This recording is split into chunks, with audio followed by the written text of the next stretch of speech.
Gusto ng taong ito ang trabaho ay isang welder, at gusto niyang mabayaran ng $30,000 monthly. At binigyan siya ng amo niya ng tig-isang kutsara at tinidor. Ang sabi ng boss kung magagawa niya ang isang bagay na cool sa kanila, maaring niyang makuha ang ganong trabaho at maaring siyang mabayaran. Sinimulan niya sa pamamagitan ng pagbaluktot ng kutsara sa isang bilog na hugis. Pagkatapos ay hiniwa niya ang tinidor sa maliliit na piraso at iniunat ang mga ito. Pinagsama-sama niya ang mga pirasong ito upang gumawa ng mga binti para sa kanyang nilikha. Tiniyak niyang may kantab at makinis ang bawat bahagi. Sunod niyang inilabas ang kutsara sa isang katawan.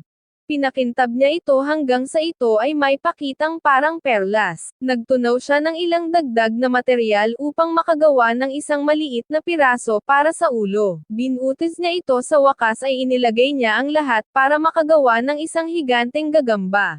Pinamukha niya itong totoo sa pamamagitan ng pag-aayos sa hugis ng mga binti nito. Nilagyan niya ng texture ang katawan nito at nagmukhang luma. Sa huli ay gumawa siya ng magandang palamuti ng gagamba na mukhang kamangha-mangha sa binti ng kanyang kasintahan kaya binayaran siya ng $30,000. Isang buwan ay talagang sulit.